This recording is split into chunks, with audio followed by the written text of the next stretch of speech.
Halo, saya Dinda Aryani dari kelompok 5. Kali ini kita akan membahas chapter 8 tentang tapping into global markets atau memasuki pasar global.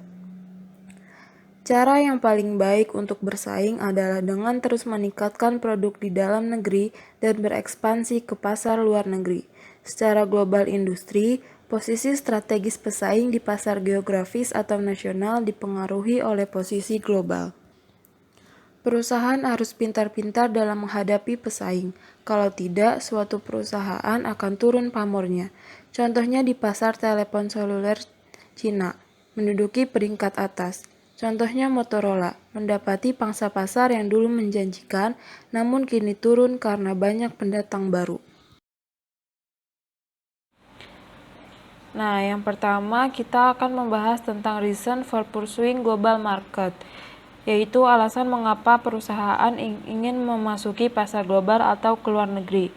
Yang pertama yaitu beberapa pasar internasional menghadirkan peluang keuntungan yang lebih baik daripada pasar domestik. Hal ini mungkin karena pendapatan per kapita orang di luar negeri lebih besar daripada orang domestik. Lalu yang kedua, perusahaan membutuhkan basis pelanggan yang lebih besar. Perusahaan butuh pelanggan yang banyak. Jika produknya sudah dikenal oleh masyarakat domestik, maka perusahaan akan lari ke luar negeri untuk mendapatkan lebih banyak lagi pelanggan. Lalu yang ketiga, perusahaan ingin mengurangi ketergantungannya pada satu pasar saja. Ada bagusnya juga jika perusahaan mempunyai banyak pasar untuk memasarkan produknya untuk menghindari hal-hal yang tidak diinginkan, seperti berkurangnya peminat jika hanya bergantung pada satu pasar saja. Lalu yang terakhir, perusahaan memutuskan untuk melakukan serangan balik terhadap pesaing global di pasar rumah mereka. Maksudnya adalah perusahaan tidak boleh kalah dengan adanya perusahaan luar negeri yang berada di negara kita ini. Kita juga harus bisa bersaing dan membuktikan bahwa perusahaan domestik juga bisa sukses di luar negeri. Selanjutnya ada resiko yang dihadapi perusahaan jika memasuki pasar global. Yang pertama yaitu tidak memahami preferensi asing dan produk yang ditawarkan gagal. Yang kedua itu tidak memahami budaya bisnis. Perusahaan kurang memahami struktur sosial, bahasa, komunikasi, agama, dan nilai-nilai serta sikap di negara tersebut. Yang ketiga, adanya kekurangan manajer yang berpengalaman tentang bisnis internasional. Setidaknya, manajer harus memiliki kemampuan finansial, kehandalan sumber daya manusia, kemampuan memanfaatkan teknologi, kepemilikan jejaring bisnis, dan penguasaan informasi. Dan resiko yang terakhir yaitu perusahaan mungkin meremehkan peraturan asing dan mengeluarkan biaya yang tak terduga. Contohnya seperti tidak membayar pajak. Selanjutnya ada tahap-tahapan internasionalisasi. Tahap pertama yaitu tidak ada kegiatan ekspor reguler. Tahap yang kedua, ekspor melalui perwakilan independen atau agen. Tahap 3, pembentukan satu atau lebih anak perusahaan penjualan, tentunya di luar negeri. Dan tahap 4, pembangunan fasilitas produksi di luar negeri.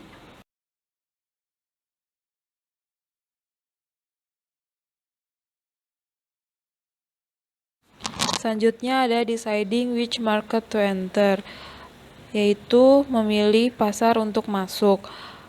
How many market to enter, berapa banyak pasar yang masuk. Perusahaan harus memutuskan berapa banyak negara untuk masuk dan berapa cepat untuk berkembang. Suatu perusahaan juga harus memilih-milih dulu negara mana yang akan mereka masuki. Karena jika tidak, produk yang ditawarkan suatu perusahaan itu, jika perkembangannya tidak cepat, akan merugikan perusahaan tersebut. Selanjutnya ada evaluating potential market, yaitu evaluasi pasar potensial. Kesiapan untuk berbagai produk dan layanan, daya tarik sebagai pasar bergantung pada pasar lingkungan, demografis, ekonomi, sosial budaya, alam, teknologi, dan politik hukum. Perusahaan akan lebih memilih menjual produk mereka ke negara tetangga karena mereka lebih memahaminya dengan baik dan dapat mengendalikan biaya masuk dengan lebih efektif. Secara umum, perusahaan juga lebih suka memasuki negara-negara yang memiliki pasar yang memiliki daya tarik yang tinggi dan resiko pasar yang rendah, di mana itu memiliki keunggulan kompetitif. Dan misalkan juga sebuah perusahaan telah mengumpulkan sederet pasar potensial untuk dimasuki. Bagaimana perusahaan itu lebih memilih di antara mereka? Banyak perusahaan yang lebih suka menjual ke negara tetangganya sendiri karena itu lebih baik dan efektif. Dan yang lainnya, kemiripan fisik menentukan pilihan. Banyak perusahaan Amerika Serikat juga lebih suka menjual produknya ke negara tetangga mereka karena mereka merasa lebih nyaman dengan bahasa, hukum, dan budayanya. Secara umum, perusahaan-perusahaan lebih menyukai memasuki negara-negara seperti yang mempunyai peringkat lebih tinggi dalam daya tarik pasar, risiko pasar yang rendah, dan di mana perusahaan memiliki keunggulan kompetitif. Selanjutnya yaitu succeeding in developing market, yaitu berhasil dalam mengembangkan pasar. Salah satu perbedaan paling tajam dalam pemasaran global adalah antara maju dan berkembang atau muncul pasar seperti Brazil, Rusia, India, Cina, dan Afrika Selatan. Kelima negara ini memiliki sebuah asosiasi yang dijuluki BRICS, yaitu Brazil, Rusia, India, Cina, dan Afrika Selatan. Pasar berkembang lainnya dengan banyak ekonomi dan pemasaran makna yaitu Indonesia. Yang pertama itu Brazil. Brazil kaya sumber daya ekonomi terbesar ke-6 di dunia. Brazil kemungkinan akan pindah ke urutan keempat pada tahun 2050, yang berarti secara ekonomi akan lebih besar daripada negara-negara seperti Jerman, Jepang, dan Inggris. Brazil juga di dunia jago dalam penggunaan digital. Sekitar 91 juta orang online membuat strategi digital menarik. Yang kedua ada Rusia. Pecahan Uni Soviet ini pada tahun 1991 mengubah ekonomi Rusia yang terisolir dan terencana secara terpusat menjadi ekonomi berbasis pasar yang terintegrasi secara global. Rusia adalah pengekspor gas alam terbesar kedua, pengekspor minyak, dan pengekspor baja aluminium primer terbesar ketiga. Selanjutnya India. India membanggakan hidup demokrasi dan populasi muda.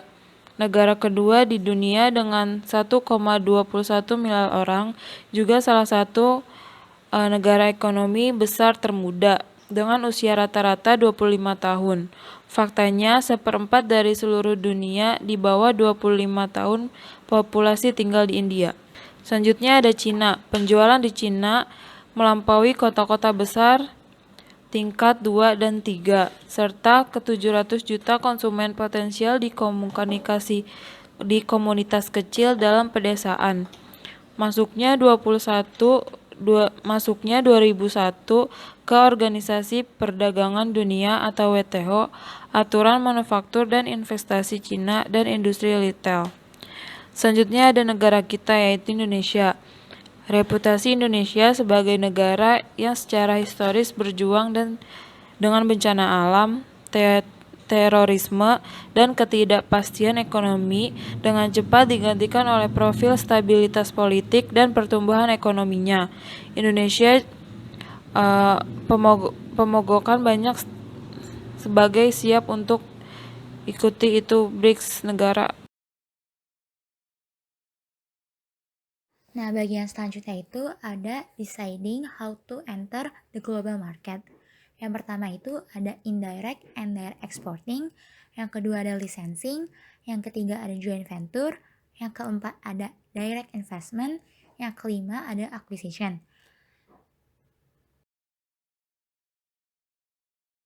Nah, yang pertama akan dibahas itu indirect export. Ekspor tidak langsung adalah kegiatan ekspor yang dilakukan oleh perantara atau agent yang ditunjuk untuk mewakili perusahaan.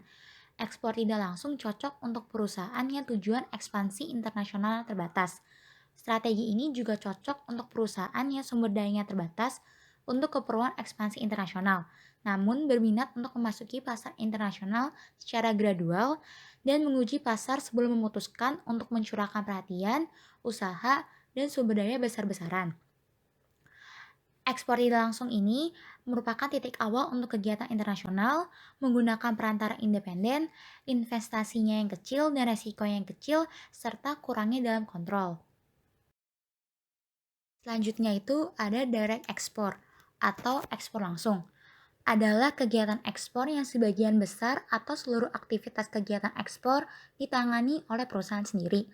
Perusahaan sering membentuk cabang atau subsidiary di negara tujuan ekspor. Cara-cara untuk melakukan direct export itu dibagi menjadi 4. Yang pertama itu ada domestic based export department or division. Fungsi layanan murni dapat berkembang menjadi departemen ekspor mandiri yang beroperasi sebagai pusat laba sendiri. Yang kedua itu ada overseas sales branch or subsidiary. Cabang penjualan menangani penjualan dan distribusi dan mungkin pergunangan dan promosi juga. Ini sering berfungsi sebagai tampilan dan pusat layanan pelanggan. Yang ketiga ada traveling export sales representative. Perwakilan penjualan berbasis rumah berpergian ke luar negeri untuk mencari bisnis. Yang terakhir ada foreign based distributors or agent. Pihak ketiga ini dapat memiliki hak terbatas atau eksklusif untuk mewakili perusahaan di negara tersebut. Yang kedua ada licensing. Licensing adalah cara sederhana untuk terlibat dalam pemasaran internasional. Pemberi lisensi menerbitkan lisensi kepada perusahaan asing untuk menggunakan proses pembuatan, merek dagang, paten, rahasia dagang, atau barang berharga lainnya dengan biaya atau royalti. Keuntungan licensing. Yang pertama, pemberi lisensi menerima tambahan keuntungan dibanding hanya terpaku pada suatu proses atau metode di dalam negeri. Yang kedua, dapat memperluas siklus hidup produk perusahaan. Yang ketiga, pemberi lisensi mengalami peningkatan penjualan atas pergantian suku cadang di luar negeri. Kerugian dari licensing. Yang pertama, penerima lisensi dapat menjadi pesaing dagang. Yang kedua, penjualan barang atas merek tidak terkontrol dengan baik. Yang ketiga, banyak terdapat barang palsu di pasaran. Yang ketiga ada joint venture. Salah satu cara yang juga efektif untuk membatasi ekspor modal dalam pasar global adalah membangun usaha patungan, terutama dengan mitra bisnis lokal. Usaha patungan bisa bermacam-macam bentuknya, tergantung tujuan perusahaan, persyaratan modal usaha bersangkutan, dan peraturan pemerintah menyangkut kepemilikan asing. Beberapa masalah dalam perusahaan patungan, diantaranya masalah komunikasi, perbedaan budaya perusahaan, perbedaan gaya manajemen, repatriasi laba, perbedaan kepentingan dan tujuan, ketidakpuasan atas kinerja mitra bisnis, serta lunturnya rasa saling percaya dan komitmen bersama. Yang keempat ada direct investment. Membeli sebagian atau seluruh saham di perusahaan lokal atau membangun fasilitas manufaktur atau layanannya sendiri. Jika pasar cukup besar, investasi langsung menawarkan keuntungan yang berbeda. Yang pertama, perusahaan mengamankan ekonomi biaya melalui tenaga kerja yang lebih murah atau bahan baku, insentif pemerintah, dan penghematan pengiriman. Kedua, perusahaan memperkuat citranya di negara tuan rumah karena menciptakan lapangan kerja. Ketiga, perusahaan memperdalam hubungan dengan pemerintah, pelanggan, pemasok lokal, dan distributor, memungkinkannya untuk lebih menyesuaikan produknya dengan lingkungan lokal. Yang keempat, perusahaan mempertahankan kontrol penuh atas investasinya dan dapat mengembangkan kebijakan manufaktur dan pemasaran yang melayani tujuan internasional jangka panjangnya. Yang terakhir, perusahaan memastikan aksesnya ke pasar jika negara tuan rumah bersikeras bahwa barang yang dibeli secara lokal harus memiliki konten domestik. Kerugian utama dari investasi langsung adalah bahwa perusahaan mengekspos investasi besar terhadap resiko, seperti mata uang yang diblokir atau didevaluasi, memburuknya pasar, atau penyitaan. Yang terakhir ada akuisisi. Strategi akuisisi memberikan sejumlah keuntungan, di antaranya memungkinkan entry yang cepat, akses ke saluran distribusi, basis pelanggan sudah ada dan dalam beberapa kasus merek, atau reputasi perusahaan sudah mapan. Akuisisi juga merupakan pilihan yang tepat bila mana industri yang dimasuki sudah sangat kompetitif dan hanya tersedia sedikit ruang bagi dan dalam tanda kutip pemain baru. Situasi lain yang juga cocok adalah jika hambatan masuknya relatif besar. Meskipun demikian, tak jarang terdapat pula berbagai masalah strategi akuisisi, misalnya soal modernisasi pabrik, peralatan, dan pasokan energi yang sudah ketinggalan zaman, tantangan perubahan sikap dan cara kerja karyawan, perubahan pola pikir, dan budaya perusahaan lama, serta lain-lainnya. Global similarities and differences. Perilaku konsumen dapat mencerminkan perbedaan budaya yang dapat diucapkan di seluruh negara. Mengidentifikasi 4 dimensi budaya membedakan negara. Yang pertama itu ada individualism versus collectivism. Dalam masyarakat kolektivis, harga diri seseorang lebih banyak berakar dalam sistem sosial daripada dalam pencapaian individu. Yang kedua, high versus low power distance. Budaya jarak daya tinggi cenderung kurang egaliter. Yang ketiga, maskulin versus feminin. Dimensi ini mengukur seberapa banyak budaya yang mencerminkan karakteristik tegas yang lebih sering dikaitkan dengan laki-laki versus karakteristik pemeliharaan lebih sering dikaitkan dengan perempuan. Weak versus strong uncertainty avoidance. Penghindaran ketidakpastian mengindikasikan bagaimana orang yang suka mengambil resiko. Perbedaan perilaku konsumen serta faktor pasar historis telah menyebabkan pemasar memposisikan merek secara berbeda di pasar yang berbeda. Selanjutnya ada marketing adaptation. Dalam marketing adaptation, perusahaan harus meninjau elemen-elemen berikut dan menentukan mana yang menambahkan lebih banyak pendapatan daripada biaya jika diadaptasi. Ada product features, labeling, colors, materials, sales promotion, price, advertising media, brand name, packaging, advertising execution, advertising terms. Perusahaan harus memastikan merek mereka relevan dengan konsumen di setiap pasar yang mereka masuki. Selanjutnya ada product adaptation strategy. Product adaptation strategy dibagi menjadi 3, stride extension, product adaptation, dan product invention. Yang pertama, stride extension, yaitu memperkenalkan produk di pasar luar negeri tanpa melakukan perubahan apapun. Yang kedua, product adaptation, mengubah produk untuk memenuhi kondisi atau preferensi lokal. Pembuatan yang fleksibel membuatnya lebih mudah untuk dilakukan pada beberapa tingkatan. Yang ketiga, product invention, atau menciptakan sesuatu yang baru. Ini dapat mengambil 2 bentuk. Yang pertama itu backward invention dan forward invention. Backward invention adalah memperkenalkan kembali bentuk-bentuk produk sebelumnya yang disesuaikan dengan kebutuhan negara asing. Sedangkan forward invention menciptakan produk baru untuk memenuhi kebutuhan di negara lain. Oke deh teman-teman, selanjutnya kita akan masuk ke materi Global Pricing Strategies. Sebelumnya kita bisa lihat di sini ada 4 materinya. Yang pertama, Prices Escalation, yang kedua, Transfer Prices, yang ketiga, Gray Market, dan yang keempat, Counterfeit Products. Setelah itu kita akan masuk ke Price Escalation. Price Escalation itu sendiri adalah peningkatan harga dari biaya tambahan dan resiko fluktuasi mata uang yang memungkinkan harga 2 hingga 5 kali lebih tinggi dari yang harga ditetapkan oleh pabrik. Dan juga di sini perusahaan memiliki 3 pilihan untuk menetapkan harga yang di berbagai negara. Yang pertama itu kita bisa lihat di sini ada set a uniform price everywhere. Strategi ini akan menghasilkan harga terlalu tinggi di negara miskin dan tidak cukup tinggi di negara kaya.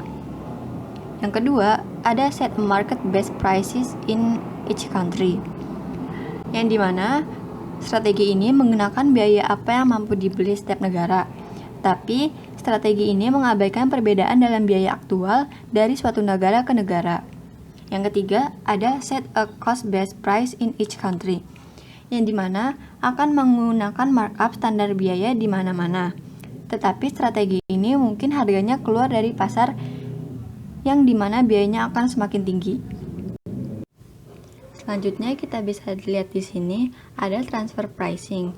Transfer pricing itu sendiri adalah aturan dan metode untuk menentukan harga transaksi di dalam dan di antara perusahaan di bawah kepemilikan atau kendali bersama. Lalu di sini kita bisa lihat ada dua kendala yang biasanya dilakukan oleh perusahaan. Yang pertama, low transfer price, yang dimana perusahaan dapat dituding melakukan dumping. Yang kedua, ada arm length price, yang dimana pemerintah seringkali memaksa perusahaan untuk membebankan harga yang sama dengan pesaing. Selanjutnya kita bisa lihat di sini ada gray market. Gray market itu merupakan perusahaan multinasional yang mencoba untuk mencegah pasar kelabu dengan mengawasi distributor dengan cara menaikkan harga. Selanjutnya, mengubah karakteristik produk di berbagai negara. Setelah itu kita bisa lihat di sebelah kanan ada counterfeit product.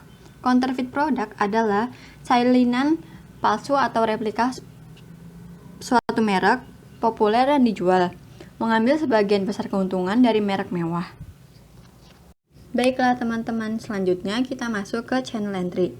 Channel entry itu memiliki 3 hal. Yang pertama, Sellers International Marketing Headquarters, yang dimana Departemen Ekspor atau Divisi Internasional yang membuat keputusan tentang saluran dan kegiatan pemasaran lainnya.